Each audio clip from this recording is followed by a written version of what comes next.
Hello, and welcome to another action-packed A Star to Steer Her By. How else does the rest of this go? That's probably it, right? Who are we? Who the fuck knows? It's so exhausting. Does anyone know who they are anymore? No one. No one knows. I know that we are covering Deep Space Nine. What episode number is it, Ames? 172. Woo! Woo! Holy cow, it's so much. So much Deep Space Nine. As usual, I am Ames. Caitlin goes next. Oh shit, I'm so sorry. Please try again. No! Keep it. It's all fucking great. This, as usual, this is Ames. As you've come to expect, this is Caitlin. Jake. And Chris. Oh, poor Jake. Yeah, we just got through about a full hour of cursing and swearing at the microphones because we are still doing the socially distancing recording, which comes with its own brand of challenges from all the tech. So we're going to be a little punchier than usual. Speaking of being a little punchier than usual, these episodes we're covering today are Defiant and Fascination.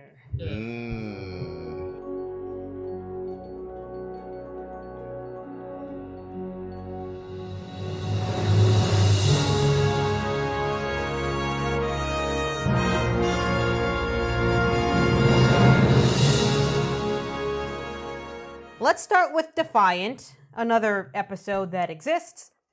We are here on Deep Space Nine, where we always fucking are these days, and Kira's having a bad fucking day. She's just so pissed about everything, and all of a sudden, oh, interesting, Will Riker is here to play some Dabo and hit on Jadzia a lot. Shocking. So Kira kind of takes him under her wing as she's hanging out and realizing, okay, maybe if I hang out with Riker, he's a friendly, happy chap, I'll feel a little better, and maybe he'll hit on me a little bit, and I'll forget about Burial for a week. Wink. So she's showing him around, and he says, oh, how about we go see the Defiant? And she's like, yeah, I'll show you the Defiant. That's cool. You're a commander. You're probably into that kind of thing. Go on to the Defiant, poke around. That's the kind of weird shit you're into. He wants his love pad back, damn it. So we'll pop into the Defiant, and she's showing him, look how cool it is. It's got all these buttons. It's got this Romulan cloak. The Romulan who runs the cloak is gone, and no one knows where and why, but that's fine. And all of a sudden, oh god! Riker has pulled a gun on Kira, and is all like, I run this shit now, bitch! And she's like, ah, damn it. You're actually, dun dun dun, Tom Riker! Will Riker's accidental clone thing that we met in Second Chances, I think. Is that the right one? Second something. Too Sounds Many right. Rikers. That was the one. TWO Many Rikers from TNG. And you can tell because he doesn't know how to grow a beard correctly and pulls off his fake-ass sideburns to reveal that he's different. Cool. I've got to admit, the fake-ass sideburns were pretty convincing. Like, when he pulled them off, I was genuinely caught slightly off guard. I think they just shaved Jonathan Frakes between takes, but let's go on. That was probably what they did. So Tom Riker steals the fuck out of the Defiant. Everyone in Ops is all like, oh, crap. We should have realized this was coming, because Tom Riker is a suspected Maquis member, and the fact that we just let Will wander around was probably our bad. Whoops.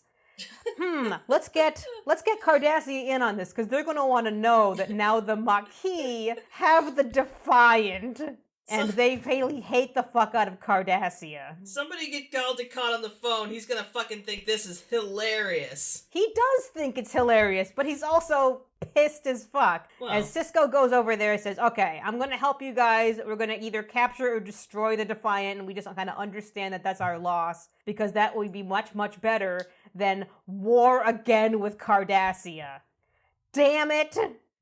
So they're teaming up, and all of a sudden, this new bitch, Coronas, the Obsidian Order observer, is coming in to watch Dukat operate, because she knows some shit that Dukat and the rest of Central Command don't know. So they're following, they're tracing... What is she? She's Black... Obsidian something. Order. That's it, thanks. It's gonna be like Black Ops. She's Black Ops, right? Yeah, that sounds right. Black Hawk Down? Black Hawk Down.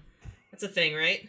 down Periscope. So we're tracing the Defiant because we happen to know that the cloak is actually shit now, and that there are ways to find it when it's cloaked. So they're tracing, and they realize, it looks like they're trying to get a path toward the Orias system. But there's nothing there. Why would they want to do that? And Coronas, the Obsidian Order bitch, is all like, they shouldn't go there. Nope, don't go there. I can't tell you why, but don't fucking go there. So we go there. Don't do it. So obviously we go to the Orias system, where there may be a secret shipbuilding facility. And in fact, yes, there totally is, because a bunch of super-powered Cardassian ships show up, and Ducat's like, I've never seen those before. That's new. Coronas explained. She's like, I fucking can't, because Obsidian Order aren't supposed to have ships. Shrug. So we come up with a deal where, because Riker is in way over his head, that he's just gonna surrender himself and a whole bunch of information about the Orias system that the Defiant just took, and he's gonna give back all these Maquis people and the Defiant and Kira, who's just been captured this whole time, and kind of give some like impassioned pleas to him every so often, and blew up a thing in her capture quarters. And it all works out for everybody, especially Tom Riker, because working forever in the Cardassian mines happens to also be his kink.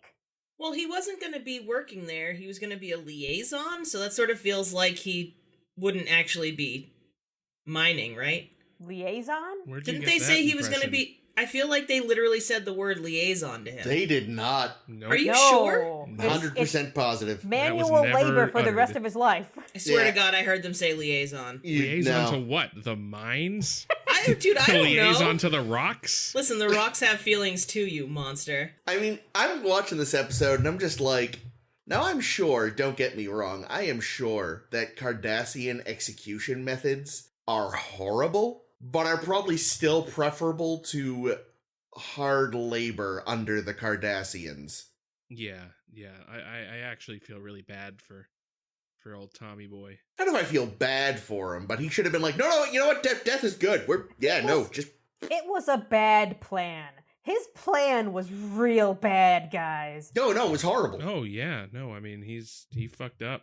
He fucked up, majorly. I mean, the fact that he kidnaps the fuck out of Kira, what did he expect her to do? Like, basically, like, he expects, oh yeah, it's very likely that we'll get killed. I might as well bring Kira along, she'll get killed, no big loss. And then I was actually, like, super, super uncomfortable when, he's about to leave, get beamed away to go bust rocks for the rest of his life, and he, like, kisses the fuck out of her? Yeah. But she was into it, and I was all like, no, none of this is right. Well, because remember, they talked for 3 hours after they met at Quark's. Yeah, but she's super into Barial, and she said from the off, I have this thing with Barial, so I'm not going to be into Riker. I mean, I think that she's just lying to herself. I don't think anyone can resist. If it were the other beard, no. If it were the actual Riker, like full beard, I'd be like maybe. But this new Riker goatee, God no. I liked it. I thought it was fine. Yeah, I thought he was rocking it. I actually really liked Frakes' portrayal of Tom, because I sort of felt from the beginning, and I guess I knew, because you fucking spoiled it for me, / I asked the question and sort of spoiled myself. Never asked the question. But I felt like his Will Riker was really stiff. but it felt like he wasn't quite the Riker we know, and I felt like that was actually really good on Frakes' part to, like, manage to differentiate. Yeah, I mean, Did anyone else feel that? I don't know. It was Will Riker as Tom Riker pretending to be Will Riker, right? Jonathan Frakes as Tom Riker pretending to be Will Riker? Well, see, the thing is, right? So Will and Tom Riker are literally the same person. Disagree. Hard disagree. I mean, They're not. I mean, they are. They were created in a cloning Tom accident. Riker's experiences have made him so I'm not different. arguing against From that. a DNA perspective, But yes, I think they are the same. But I think that also we see in this episode, when we get to, there was the point where Kira was kind of being like, you're a bad terrorist. You're acting like a Starfleet guy. Yeah. That, in his core, he still is Will Riker. He's just Will Riker that's been through the ringer and kind of hates everything because from his perspective, there's another guy out there pretending to be him. Yeah. So speaking of hating everything, he fucking yells at Miles. And granted, Miles is used to it because everyone yells at him, but what the fuck was that about? What was the Well, beef see, there? I was going to say, It was a like, beef. Miles, I thought, oh, this is going to be, like, a problem, because Miles is going to go, what the fuck is he talking about? But Miles just went, okay, then. It's like, what I the guess I'll hell go. happened between them? Yeah, no, I think fucked that Keiko. was literally, he figured that since Miles of everybody knows Will Riker the best, that any prolonged interaction between the two of them would really, he might be able the to pick jig up would on be any up. subtle differences. Yeah. So if he just immediately like gets Miles to leave and gets him Yeah. to feel all upset, he'll be like, "Oh, what did I do?" But that's way more than a subtle difference. That's screaming at Miles, Well- oh, you should know what you've done. He Well, that's the thing, though. didn't really yell, and I also think O'Brien is already sort of a anxious, self-conscious type of creature. So for all we know, O'Brien could just be imagining that Will's really pissed at him for leaving the Enterprise. Like, that literally could be all it is. We have nothing to say to you, asshole. Oh, okay. Well, Yeah. my thing was, like, he didn't object at all to be like, my thought is like, wait, did him and Will have a bad experience before he left the ship? Like, he didn't even seem to think that was weird. He's like, oh, right. Yeah, that's fair.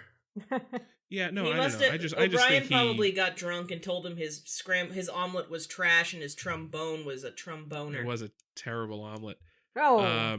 Yeah, no, I just imagine the whole point of that was so that it would just get rid of him. So he. Oh, yeah, I wouldn't mean, be that was around. definitely the reason. Yeah, but Yeah. like, I want to know why. Like, I think we want to know what the fuck did O'Brien do. I don't think he did anything. I just think it was he a was thing- Miles. I just think it was a tactic by Tom to get O'Brien to leave.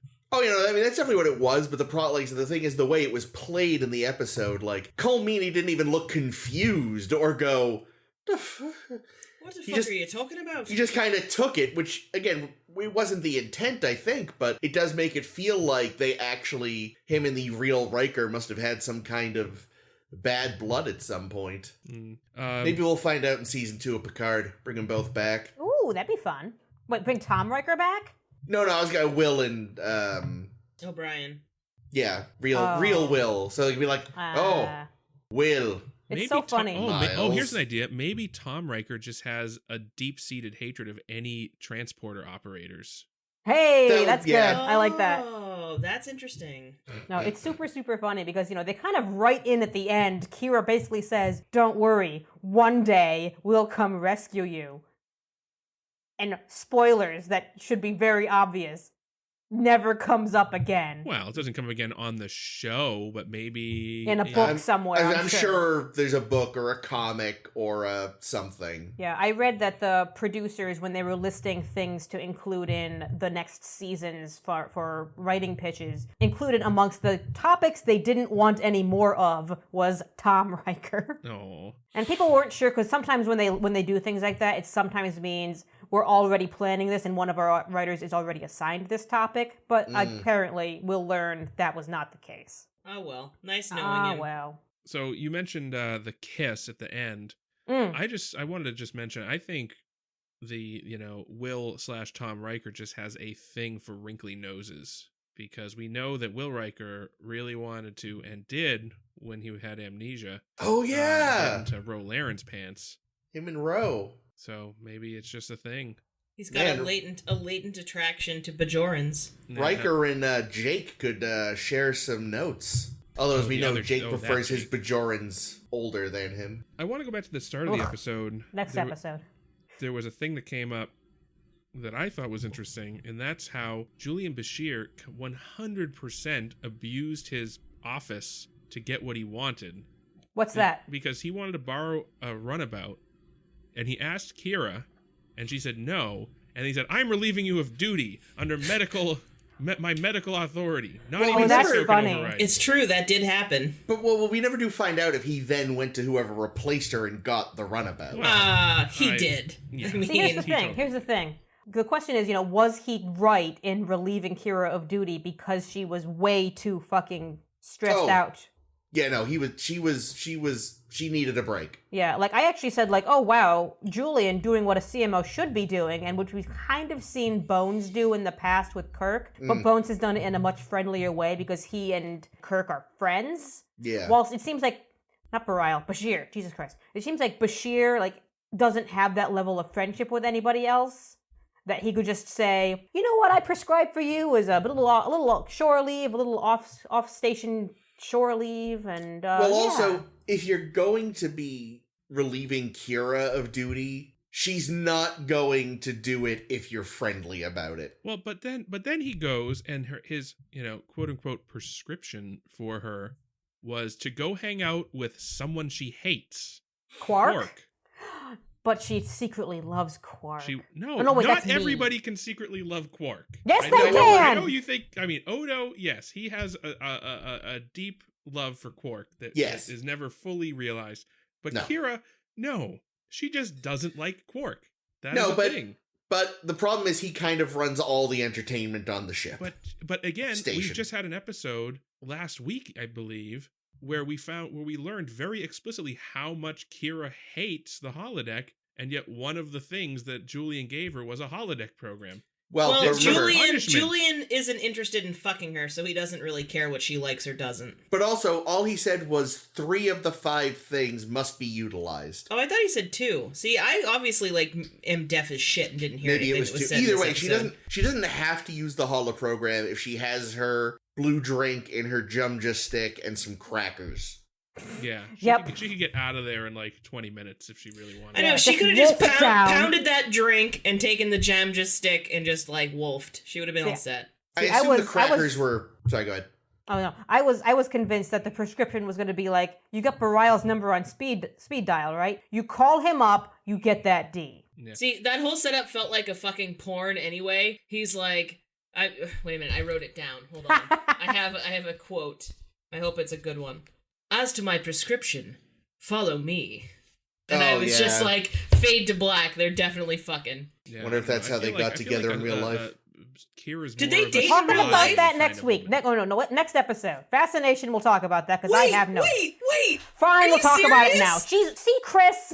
Chris. See what you do. No, I can wait. Yeah, I'm just really excited about it. I thought I mentioned it before to you. I apologize. Why, was Renee Aubergenois busy? What the fuck is she doing with Bashir? IRL. Because Alexander Siddig is hot. Is he? He's cute. Yeah, he's alright. I wouldn't call him hot. I think he's more cute, but he's fine. Whatever. Anyway, Jake, you were trying to say something.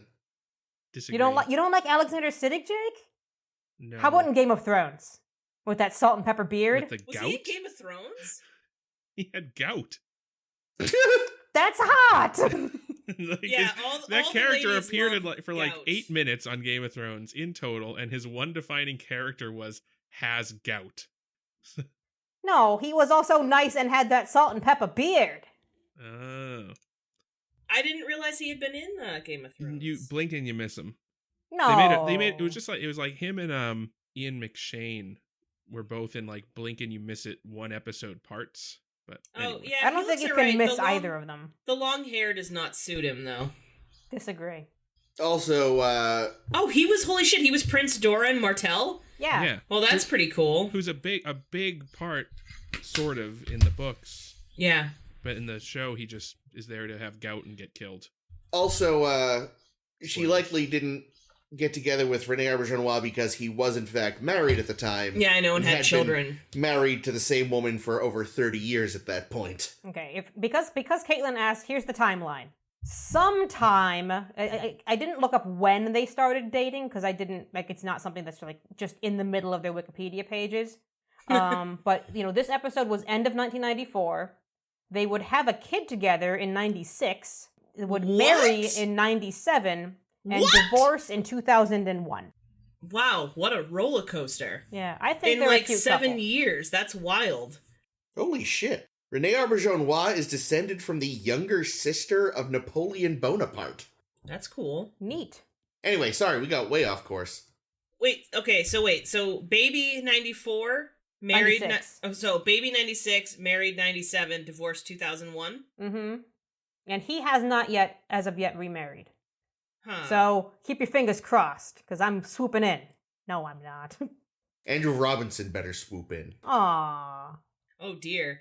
Her current, oh my god, Nana Visitor. She's been married thrice. She was married for 5 years before Alexander Siddig, and she's been married to someone called Matthew Rimmer since 2003. Rim. Finally Anyway. found somebody that would do it. Listen. Anyway, Jake, you were trying to say something a while ago before we got off on this. I don't remember. Okay, so if Jake doesn't remember, the other thing I wanted to mention, now that we're talking about inter-show hookups, our two Maquis friends whom Tom Riker beams aboard, Tamal and Kalita. Yep. We've seen Kalita before because she played the same Maquis character in Preemptive Strike. Oh, neat. And she and Tamal, as their actors, would later get married. Oh, that's nice. So many hookups this week. I didn't recognize her, but I like the consistency of getting some rando Maquis to be in more than one episode across two different shows. So there was an interesting, I guess I'll call it a call forward in this episode, because this is pre. Oh, I know what you're gonna say. Tom Riker said "tough little ship," which is the same thing that Will Riker said in First Contact. Oh. I wonder if that's a coincidence or if they did that on purpose when they wrote First It's 100% Contact. not a coincidence. They were both referring it to the Defiant. Yeah. So but obviously First Contact came out after this episode, so Yeah, well it was after. technically in First Contact. It was a callback to this episode. Right. Huh, good Literally. catch. I didn't even make that connection. Yeah. I mean, the fact we're always learning more things about the Defiant. For some reason, these Maquis people, even though we needed, what was her name, Tarul, the Romulan chick, to run the cloak, these people know perfectly well how to run the cloak. I don't think it was a technical skill deficit. I think it was more Tarul needs to be there to make sure that the Federation isn't misusing it or spying Fucking on their around. shit. Yeah, make sure they really are only using it in the Gamma Quadrant. Like, That I'm makes pretty sense sure to there's me. just a big red button that says "cloak the ship."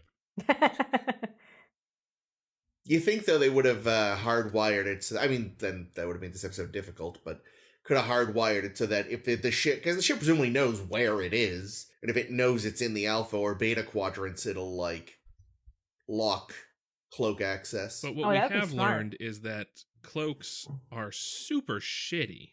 Yeah. Why is it when the Romulans or the Klingons have a cloak, it's basically perfect, but when we get a Federation cloak, you can see through it 300 different ways? Something, the Defiant has its issues with overpowering something.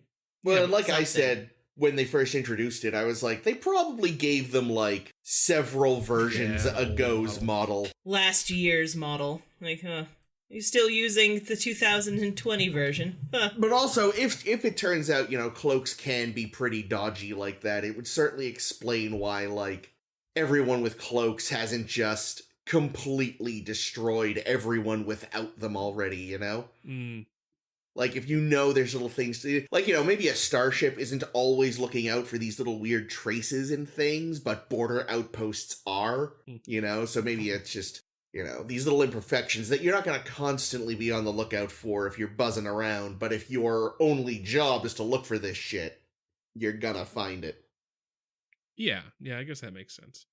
This episode also is the first one to reveal that Jonathan Frakes has total alopecia and has to have stick-on beards. I'm with Kate. You first. No. Okay. I'm with Caitlin. I think he actually looked good with just a goatee. No, I didn't like it. For some reason, As long as he has something on his face, like, if he had been sans beard, I would have been like, ooh. But I think the goatee's alright. The beard is cheek. better. Too much cheek. The beard is definitely the superior look for Riker. But anything that's not just plain-faced is always going to be an improvement. Yikes. Yeah, Poor it Jonathan also Frakes. seems like, someone was like, hey, if we're going to pull off this caper, Tom, you're going to have to let your beard grow out for a couple weeks. Nah. Except the cheeks. It'll be easy enough just to tape some sideburns on. It'll be all good. This is a world where people can be, like, surgically altered to look like an alien in, like, 10 minutes, so fake beard isn't that much of a stretch. Why bother with a fake beard? Why not just grow it out? Like other Yeah. than the reveal of ooh, it's evil Riker. I know. Does he not have the time? Why did it have to be like today? Like, oh god, I have to go to Deep Space Nine today and find a way aboard the Defiant, but I haven't grown in my sideburns yet. Oh no! Yeah. Aren't there like follicle stimulators, or am I thinking of a different show? No, there are. I don't think they've been mentioned yet, but they exist. Great. Figures. I also found it interesting that Starfleet still relies on biometric access controls when there are literally transporter duplicates of people wandering around. Yeah. True. You'd think there'd be like some kind of 2-factor system. Yeah. You know, you get So- pinged on your so- cell It has phone. to. They have to send you a 6-digit code to your communicator. Yeah, so you exactly. No, like 52, like Data had. Mm. No, True. so the Deep Space Nine crew eventually figures out, oh, it's actually Tom, and Tom is actually suspected to be a Maquis member. Was there not a way they could have learned this earlier? So, like, if you happen to have a suspected Maquis member who happens to look like one of your highest-ranking officers, you'd think people would like be very, very diligent about figuring this out. Yeah, put his an fucking APB sign, out. his picture would be up at the post office on Deep Space Nine for sure. Like, you would be passing it all the time, you would think. I guess that gets a little complicated to go, this guy might not be him? So it would be in a report. Yeah, at it least, just but seems like, maybe yeah. they like just you never would read put the out reports. like a notice, and it's like, hey, if Will Riker shows up, just like triple check. You know? Call the Enterprise, make sure he's not there. Yeah, ask. That's ask true. That's him- all you really need to do is send one fucking transmission, and they could have Yeah. figured this out. Ask him about ask him- Rolarin's weird mole. And, Oh, I was gonna go with BB Newworth, but all right. Yeah, ask him about Wait, BB Newworth's weird hands, and then you'll know it's the real man. Speaking of the real man, my bestie Ducat was here today. Oh yeah. And I love what they're doing with him, because I read up that, they were talking about, it's his son's birthday, and they were going to go to the Cardassian Amusement Center, which I really want to see what that is. I feel It's just like... a torture chamber. It's got to be, right? No, I feel like it would be like the amusement park we see in BioShock 2, which is just Oh, propaganda Yeah. disguised as like animatronic shows. Aw, that's cute. It's a very, very good part of that game, I have to say. Yeah, it's funny too, because like what you kind of gotta love is like Ducat's like when they're like, okay, so there's a transporter duplicate of Will and this and that, and he is like, that sounds like something would happen with you fucking people, but he knows that like other Cardassians aren't gonna buy that. Like he's dealt with the Federation enough that it's like that meme that goes around every couple of months that that long like.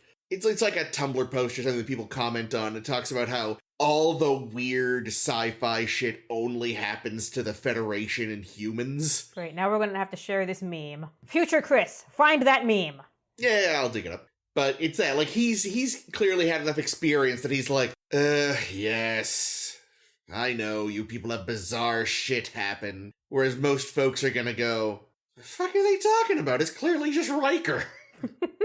Yeah, the arc of Ducat this episode is really fun, because he starts off kind of pissy because he wants to go to the amusement park with his kid. Yeah. And then he learns that Coronas is here, and she's being all bitchy about everything, and she even, throws some shade at him, and he's like, oh, fuck your shade, I don't like this. Yeah. Until he gets the upper hand when he learns that they're doing something shady, and he gets to swagger and strut around and be like, oh, Obsidian Order, I got so much dirt on you now. Love It's it. a wonder Cardassia hasn't just descended into full-on civil war. I don't think they could stop themselves. I think they would just kind of cancel each other out. Yeah. It's like the Butter Battle Book. So the Obsidian Order isn't supposed to have ships, even though they're this gigantic, powerful entity that you don't know enough about. How can you possibly stop them from having ships? Because they're Yeah. powerful and secretive. Well, yeah, I mean, Yeah. How it many sounds- ships does Garrick have? It sounds like since the Obsidian Order is so powerful, like one concession that was made is like, yeah, you can't have a navy. Okay? You have carte blanche to do basically whatever you want, but you can't have a navy. Yeah. If you need to get somewhere, you can we'll fly you wherever you Call a need to fucking go. Uber. But we're not going to have you out there in a position where you could threaten, where you could stage a coup, basically. Yeah. Which makes sense, because, I mean, an intelligence service shouldn't, in theory, need a navy. Yeah. But it turns out the Obsidian Order has one, at least, it seems. Yeah, and they're super powerful. Yeah, that to me, because it's not just the ships. You also need the people to man them. And build them. Oh, yeah, who are these people? Well, okay, I'm sure a lot of the building is handled by prisoners and slaves. Yeah. And robots. I'm sure there are so many, allegedly KIA Bajorans who are working on building these Obsidian Order ships. The real irony here is that Will Riker's first job at the labor camp now is going to be to build the ships that he was hoping to discover. I love it. That'd be perfect. So we got a lot of interesting Kira Riker stuff, because she's talking to him about the difference between terrorists and heroes, and that was a cool thing. And a terrorist can't be a hero. Yeah, especially coming from her, it's a really cool thing. Yeah, and I thought it was done well. This idea that you could see it even when she says it's like you're still thinking like a Starfleet officer. He's basically pulling a Captain Maxwell. Yeah, that's true.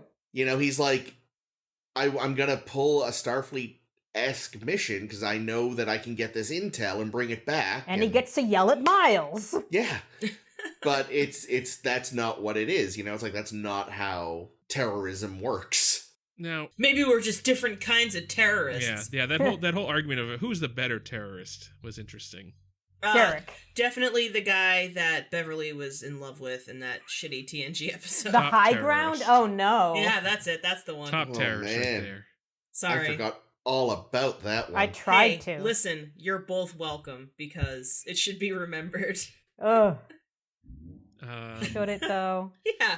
So, okay, I get it that, Sisko had to make a concession and hand over Riker to the Cardassians, but to me, giving your main adversary in the quadrant a top ranking, an exact duplicate of a very top ranking Starfleet officer, when they've just recently been caught using infiltration of surgically altered people. Well, now they have someone that's not just surgically altered, he's literally indistinguishable from the genuine article. That hadn't occurred to me. But the beard is different. Don't forget the beard. Yeah, giving that to the Cardassians seems like a pretty big win for them. Don't worry, it'll never come up. It'll never come up again. I'm just imagining a future Cardassian plot to replace Will Riker, and then so they do it, and they're like, all right, good, we got our man on the inside. And then he calls up, he's like, yeah, so I just found out that Will was married to Imzadi, so I'm just gonna stay here, and I'm just gonna move to some planet and make pizzas all the time. My God. Fabulous. I suppose that's really why they couldn't use him, because yeah, she would know. Oh, she would know. Well, I mean, she's an empath, right? We know she's allegedly an empath, but one of the many times her mother shows up, her mother would figure it out. Speaking of her mother, thank you for that segue, Chris. We move on from discussing everyone's least favorite half Betazoid to everyone's favorite Betazoid. Lwaxana's in town. So let's talk Fascination. Let's talk Fascination. Lwaxana is great. Yep. Lwaxana is great in this. ... She's all of us, man. The rest of this episode. She's all of us. I'm going to start this off by reminding everyone, this should come as no surprise at all. Directed by Avery Brooks. Oh, really? Which is why everyone is so fucking weird and aloof. It's also in the script, but it's mostly him, I swear. They've also got space crazies. All right, so spoilers. Here in this episode, everyone is preparing for the Bajoran Gratitude Festival, and Miles is preparing for the Bajoran Ingratitude Festival because Keiko and Molly are coming back. Also, Marta, Jake's Bajoran girlfriend, Dabo girl thing, is going off to college or something, so she had to break it off with him, and he's feeling sad. I know, he's in his Poor feels. Baby. And also, Lwaxana shows up, and she's got this headache, and she's like, no, I'm fine, ignore me. I'm just gonna come over here and hit on Odo the entire episode long. That's what I would do if I had a headache. Nice. Or, I mean, if I was just near Odo. I guess the headache is not necessary, but I wouldn't let it stop me, is what I'm saying. So to take part in the Bajoran Gratitude Festival, Bareil is also in town. And by the Bajoran Gratitude Festival, I mean Kira, because he is all up in Kira this episode. But also, everything starts getting weird around the station. Like, oh, Luoxana's headache somehow got transferred over to Jake. And Jake comes over and expresses his love for Kira. And Kira's like, that's weird. No, not interested. And all of a sudden, Bareil is all like, actually, I might think I want a three-way with Dax and also the other Dax. Which is really With funny Dax and because Jadzia. I feel like I know you're still summarizing. That's fine, but go I ahead. felt like that particular switch to like really liking Dax was funny because of like earlier in the episode where he sort of seems to be like, I don't know if he was just disapproving because Kira wanted to spend time with her friend and not her fucking sometimes lover, or if he honestly just thinks like that Jadzia is a bad influence. But anyway, I appreciated it all the more for that. Yeah, it starts off plausible, and then just the natural progression is to just him cupping her through that dress, cupping the pouch. Barf. You're like, yeah, Dax symbiont, you want some of this? Ooh. And Jadzia somehow also gets in on this, but she's super into Cisco. And Cisco's really uncomfortable because he's like, you know, Curzon wasn't my type. You're a little my type, but that makes it weird and I'm not interested. In fact, Bashir, something's up with Dax. This isn't usual. Can you scan her every which way but loose a little bit for us? And he's like, yes, please. And they realize, oh no, nothing's up with Jadzia. Interesting. I wonder if that's something new. So they release her, but she's actually was lying and is still super into Cisco. And they go to check this out some more, and suddenly, bum, bum, bum, Kira and Julian are into each other. Yuck. And they do a whole lot of groping. Yuck. So much groping. And as they're groping, like, they're still cognizant of what they're doing, and they can't stop themselves, but they happen to know that this is because of some weird thing that's going around. In fact, it's because Luoxana is here and her horniness is contagious. And that's about the episode. They cure her of her horniness for a day, and everyone goes back to normal. She had a fever, to be fair, so she was literally and figuratively in heat. Yay. Yay. Anyway, but so it's kind of funny because as I was watching it, I was about, I don't know, 10 minutes into this episode when I was like, all right, this is Luoxana's fault, but I assumed she was doing it on purpose. I was like, she did this so that Odo would fall in love with her, which was a silly move because he's not even really people. He's a changeling. The thing I missed is that, you know, because Keiko is back and being cuntier than ever, is that she and O'Brien have many, many fights. Yeah. Many, and then some more fights. But and then a couple I was more gonna fights. say no amount of Betazoid menopause can bring rain to that desert. Yeah, there was a whole time where I assumed that Keiko had been infected and was just trying to keep away from Miles because she wasn't into him. Because she didn't want to have another baby. Yeah, or maybe that the infection had gotten her more cunty or something, and that was how it was expressed in her. I thought it was some kind of opposite thing where it was making people that, like, didn't love each other, and was making people that loved each other not love each other, was my initial thinking. I mean, until Julian mansplains how it works at the end, was just like, oh, but there had to be some initial intrigue between the two of you for it to work. This was a terrible, horny version of Sarek. I was gonna say, it Oh reminded my, me so much of yeah. Sarah. Oh, that's true. Yeah, when a Vulcan is sick, everyone just gets angry. When a Betazoid is sick, everyone gets horny. Well, when Luoxana Troy is sick, everyone gets horny. Yeah, no, but I did find the Keiko and O'Brien dynamic a little, I mean, yeah, she's always a bitch to him, but it just seemed like they were extra nasty to each other this week. And it was never really explained. I don't really think that, because she gets home, her kid's sick, she's had a really bad ride, she just wants to relax. O'Brien's like, oh, but I wanted to spend time with you, i.e. I wanted to plow you for the next 2 days. And she's like, I would like to rest, but I'll do whatever you want. And he's like, good, then we're going to the festival. And she's like, ugh. And you're wearing that red dress I like. I just kind of feel like she was being bitchy because she got off on the wrong foot to begin with when she first got back to the space station. And then O'Brien was just like, being a mopey bitch because she didn't want to do everything he wanted to do. But why was he so nasty to her later when they were at Quark's? He was just like yelling at her and like that's what. Her behavior wasn't so much out of character. It's really his behavior. Okay. I was like, she wasn't even his that bad. behavior was out of character. Especially because the implication too was like she spent the whole flight getting her ear chewed off by Loaxana. While she fed her kid so much candy that the kid got sick. Best grandma ever. Yeah, she's great. Well, listen, at least she didn't take her naked fucking hot tub jumping like she did with Alexander. We saying. don't know that. They had a hot tub on the shuttle pod on the way over. Take the kid to the park where it would have promptly died. Wow. Actually, I saw a lot of, remember Cost of Living, which was that episode with the mud bath, in this episode, because whenever we saw glimpses of the Gratitude Festival, there were all these performers and shit, and all these fire jugglers. I'm like, oh wow, these are just leftovers from that juggler. Cost of Living.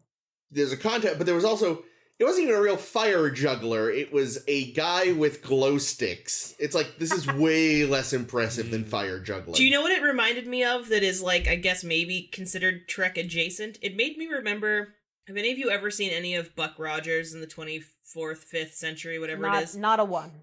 Yep. There's an episode, well I know you have, Chris. Of course, do you remember the Olympics episode?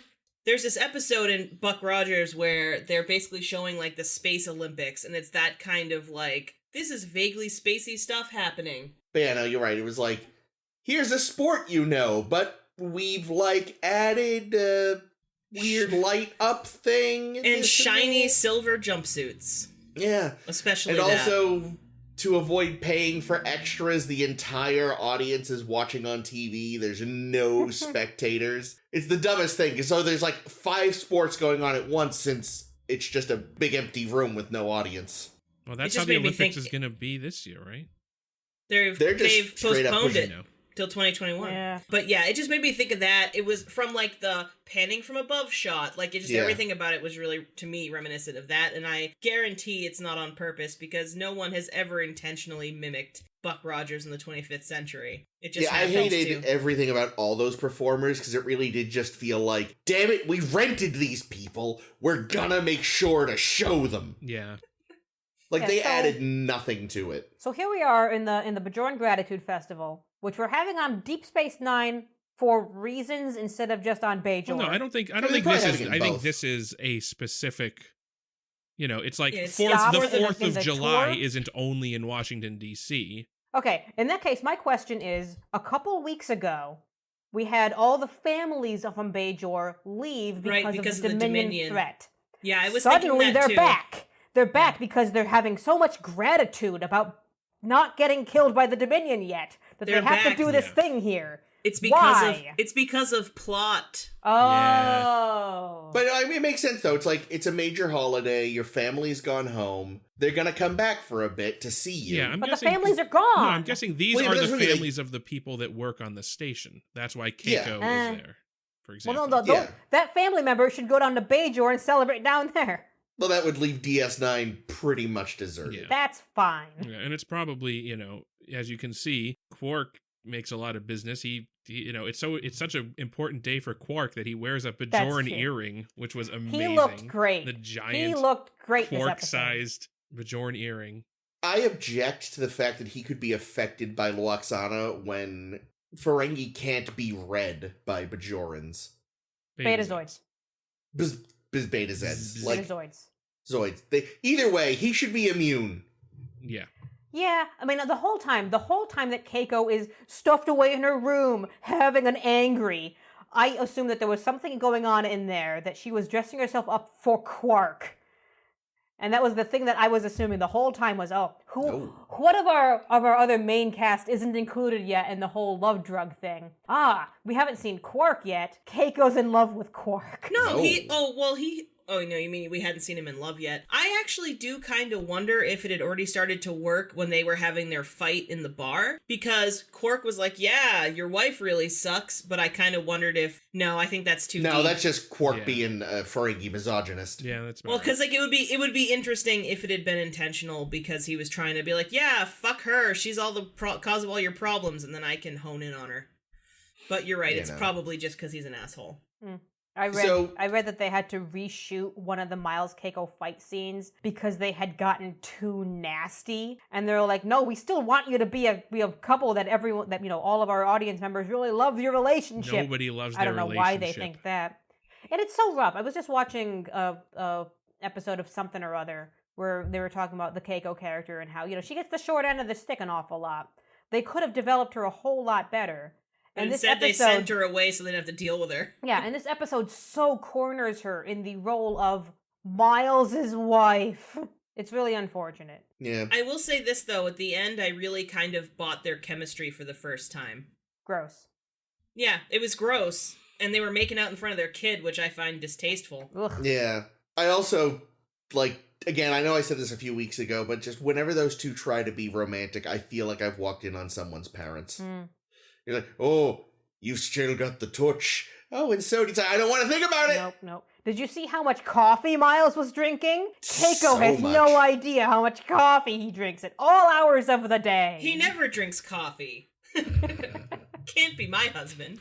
I forgot about that. Thank you for reminding me. What I liked was at the beginning when Julian's like, "No, I can see that you're upset because you've missed your wife so much." And I'm like, "Julian, you fool. It's not because he's missed her. It's because he's going to have to spend 48 fucking hours with her. That's why he's climbing the walls. Yeah, He doesn't you want don't to know spend shit, time with Julian. her." I think what was good, though, is because she has been so often written as a lazy, nagging wife character. And really, I think, Caitlin, you were getting to this, a lot of the issue this time was actually driven by Miles being insecure. And jealous. Like it's Holy his fault. shit. He was Yeah. mad. Well, first of all, he's pissy that she's been away. And I'm like, you fucking suggested it, dickhead. So that's your fault. Yeah. Second of all, she mentions that she has a friend. And he's like, "Oh, you're fucking some guy down on Bajor, huh?" And she's like, "Whoa. Well, No." I mean, not to defend that attitude, but it's like...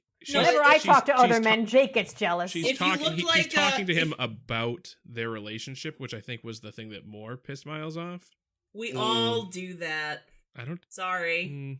I don't talk to other women about my relationship problems. I just mean that I think that women discuss their relationships with other women and other people. And I think that, the reason why men don't do it is because men don't know how to be fucking friends with women without expecting to fuck them. That is true. I think maybe Keiko is naive and maybe what's-his-name down on Bajor is into her, but I feel like, I don't know, What was the guy's Sorry, name? The guy I had don't- some stupid name. What was it? Torin or something. I didn't write Yeah. it down. Torin Anyway, I don't know. Friendzone. But, and I don't really mean that. I know that men can be friends with women, but I just feel like it's just such a, I don't know. But was it's an identifiable trait in men that O'Brien would get pissed off about that or get Maybe. defensive about it, I think. Huh. I don't know. I've always been friends with, actually less now, but when I was, a kid, I was friends with mostly boys anyway, so I wouldn't think anything of talking to a guy about my relationship problems. Yeah, but luckily, Keiko's going to be going away again. And Yes. for even longer. And that was one of the other things Miles was pissed about, was oh no, it's not going to be another 4 months or whatever. It's going to have to be 6 or 7 more months of me just jerking it to watching Julian do a dance. Oh no. Is that why they've been playing so much, paddleball or whatever Yeah, I the like how fuck? Julian's, oh, my arm's so gonna be so tired, it's gonna fall My off. paddling arm. That's awesome. No, but Keiko gives the excuse that, the ecosystems on Bajor are a fucking hot mess. To which I say, haha, the Skreans didn't know what they would have been getting themselves No, the into. Skreans would have had it all figured out by now. Would they? Have you seen their heads? That's true. It's the hair. I don't remember what a screen is. They were the fucking Those horrible flaky eczema people. Oh, yeah. They really Well, wanted she to farm basically- Bajor. No, she was just saying that the ecosystems are all different. And honestly, if you were looking to farm, that'd be great. They could probably do, lots of different types of crops. They fertilize the land by taking a pumice stone to their skin. Ah, Oh. yikes. Yeah, seriously, that's all they really needed. Maybe that's all they really needed. What if they had just given them pumice? Then they would have not been flaky and everybody would have been happy. Yeah, or special They were soap, gross. cream, Some, fucking Head and ointments. Shoulders. Yeah, Some Head and Some Shoulders and Beta shit. the whole nine. So, this episode was mostly dumb Oh, Yes. yeah. and a waste of Loxana. Oh, definitely. But I will admit that when everything comes to a head in the party, and Father What a Waste tries to beat up Cisco, and Cisco's just like, are you fucking that kidding fight me? was so good, though. I love His it. reaction- That was Cia amazing. punches him in the And face. Cisco's It just was like, what the fuck's wrong with beautiful. you? Yeah, Like, yeah. Cisco Avery doesn't Brooks' even reaction. Avery Brooks' reaction to getting punched in the face is, really this? Yeah. You sure you want to do this, religious boy? Is it a coincidence that in an Avery Brooks directed episode that Cisco is impervious to punches? I mean, but again, then he's rescued by a woman, so I don't think it's. Oh, yeah, I forgot it was Dax that actually takes out. Oh, yeah. She Thirsty fucking ass socks Dax. him right in the fucking face. I mean, here's the thing. It would be suspicious if it was, like, anyone but Barial. But the fact that it's Barial, I'm like, yeah, no. He doesn't do much punching, you know? He's more of a reading books kind of guy. Like, in a way, I'm surprised he didn't hurt himself on Cisco's jaw. I mean, he definitely did. Punching people hurts. I mean, even if we don't see it, it definitely hurt him. Yeah. And also, just seeing him act that much out of character was pretty funny. Yeah, but he's still, like... have we talked before about the fact that Barial's not a great actor? Yes. Yeah, he's not. He's really bad in this episode. Yeah, it's not great. It's also a bad episode. I mean, how can you make just be really thirsty at everyone? Go! Good. Oh, I also liked at the party when, what was it? Like, in Dax was, like, talking from behind Cisco's, it And was she did just a little, her hands. you tell him, Benjamin. That was I actually, love that gave me a giggle. I really liked Yeah, I that. don't know. That's a good choice. I think this is an episode that overall isn't very good, but No. there's some redeeming charm in it from time to time. In moments, yeah. Fleeting it was moments of charm. entertaining. What do you know? I mean, that's all I ask is entertainment. It was silly. It was silly as fuck. A lot of the actors say that it was like, I know like Armin Shimmerman basically says like, it was embarrassing to be working on this episode because it's so goddamn dumb. The writers based it very loosely on A Midsummer Night's Dream, which you know is a mistake. I thought so. How interesting. But it does make sense because it's an awful play. Yeah, no, his comedies. I could do without all of them. There were a couple of quotes that I would like to draw attention to, if I may. So Odo decides that he's gonna go to the Bajoran Gratitude Festival or whatever, and he stops by security, and he's like, "All right, I usually stop by Quark's 3 or 4 times a day just to let him know I'm thinking about him." And I was like, the love is so pure. I was enamored. Could they not get Eddington that day? Because I feel like that should have been him. Yeah, Eddington's kind of vanished. I'm surprised. Like, I'm surprised we didn't see him in the last episode with the hope Cardassian Odo stuff. vanished him. Fucking No, bitch. we'll see more of him at some point. Damn it. And the other thing, so I've written this. Luoxana, you thirsty hoe. I love this bitch, and honestly, she's all of us wanting to bang Odo. And at one point, she's like, "Oh, if there's any help I can give you," and Odo's like, "What kind of help do you mean?" And she's like, a shoulder to cry on, this or that, a lap to melt in. I was like, yes. Ugh. Yes, please. Been there, done that.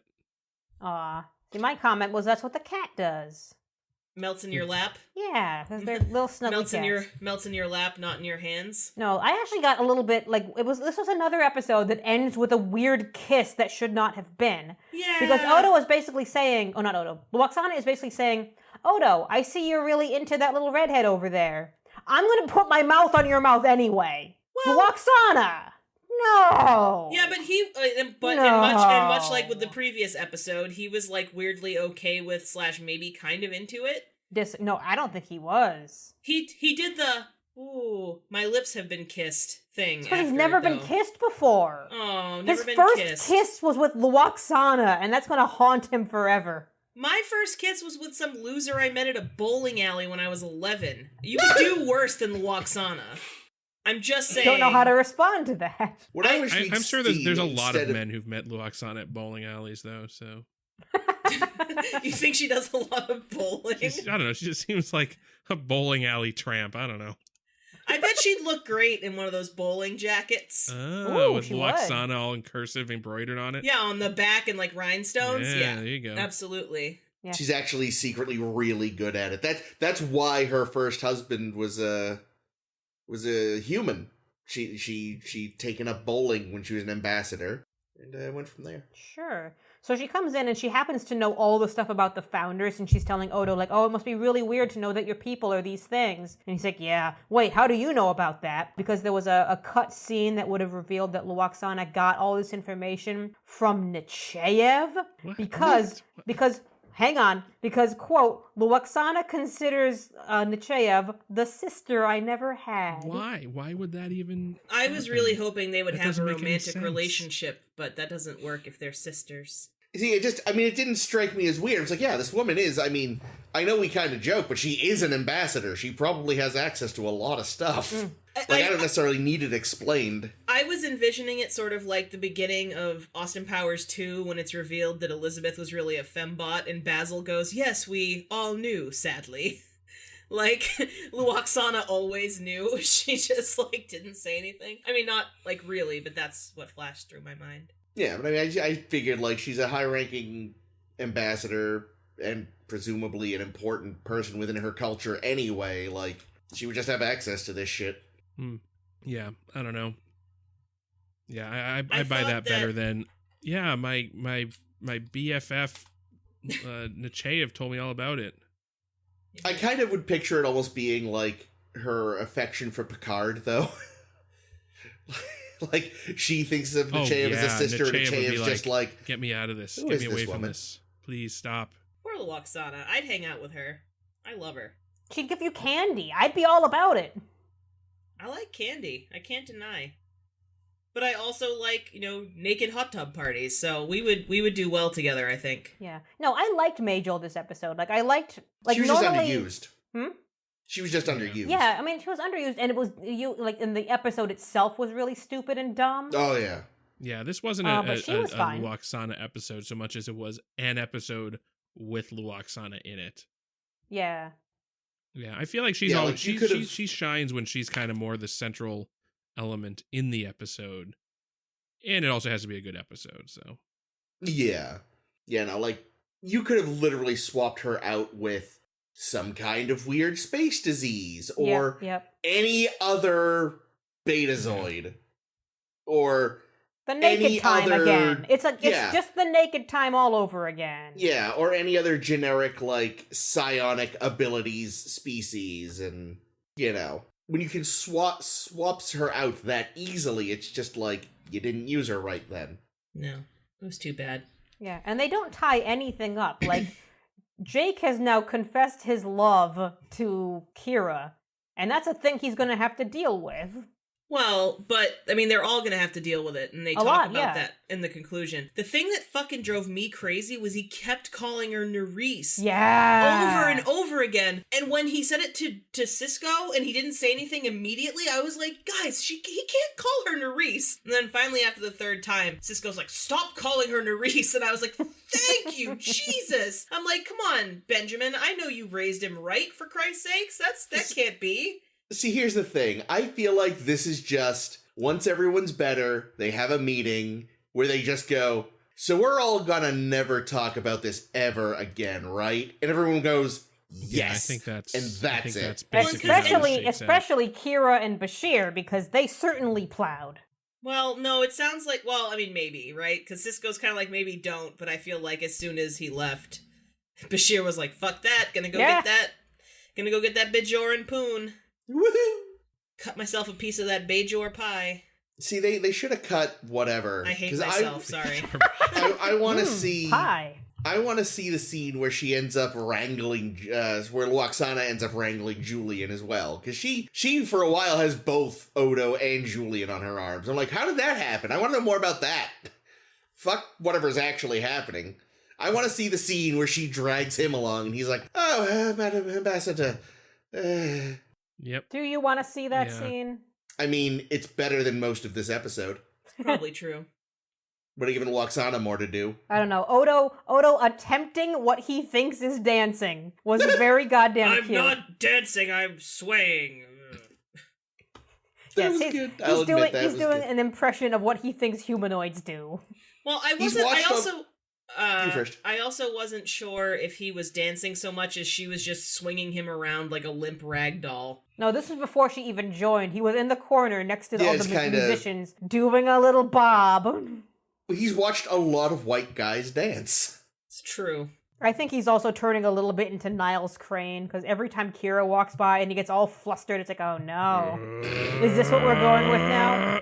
Exactly! He had a great little grumble at some point in the episode, but I forget when exactly. Was it when he walked in on Kira and Julian half inside each other? Oh, God. When he was like, no! To Julian. No, it was a little one. It was like a... Yeah, I remember. I picked What's up Garrick on it, but I don't gonna remember what it think? was in reference to. Garrick probably would join in. I feel like Garrick is definitely not straight, but he's probably kind of, you know... He's omnisexual. Yeah, omnisexual. Omnisexual and omnidirectional, my friend. So he probably would just either masturbate or join in. I heard he just likes to spoon. On that note. Yes. Well, kids, spooning leads to forking, and whatever episodes we just watched this week leads to Past Tense Parts 1 and 2. If you like what you heard and you want to see more, you should definitely give us a follow. You can find A Star to Steer Her By where all fine podcasts are sold. We're on SoundCloud, Stitcher, Google Play, and Apple Podcasts. You can also find us on Facebook by searching A Star to Steer Her By. We are on Tumblr and Twitter at SSHB Podcast. You can find us at sshbpodcast.com, which is our website / just a redirect to Tumblr, but someday there might be something interesting there. Why don't we include this every week? That our website is actually bullshit. I don't know, because I don't know. At this point, it's like a gag, isn't it? Is it? It makes me feel bad. Oh, well, I don't know. Build the website. No, I'm just kidding. I mean, you can cut it if you want. I don't care. I'm just doing it because it's what I always do. Sorry, Caitlin. This is what happens. You start doing the outros, and over time, people just start giving you shit. I feel like it Sound clown. I was gonna say, I feel like you kind of got it more immediately, though, Jake, so I'm sorry about that. Well, I'm happy to take it over from though, you if you don't want to do it anymore. I'll do it. No, I like to do it. I like doing it. Though I wanted to know before we wrap up, Jake, how did it feel to be interrupted on a level that Ames is well acquainted with today? What? What do you mean? You were interrupted many times, and all I could think was, poor Ames. That's Ames every fucking week. Oh no, I think it's because his sound is a little different, so I couldn't hear you as well this week. You can't hear me? I can we hear you can fine. hear you. I just felt like all of us cut you off a lot this week, and I felt a little. Zoom meeting. I felt a little bad, and also felt a little bit like it was justice for Ames. Oh, well, I didn't even know. And I the didn't even Justice for notice. Ames So sign. now I feel less bad about doing it to Ames. Thanks, Caitlin. You're welcome. All right. Find us on those places. Check us out next week when we talk about Past Tense Part 1 and 2. And that's it. I have been Caitlin. I've been Jake. This has been Chris. And this is always Ames. Rule of Acquisition 312, never rub another man's rhubarb. I don't like Chris. Ouch. Nope. I'm stopping.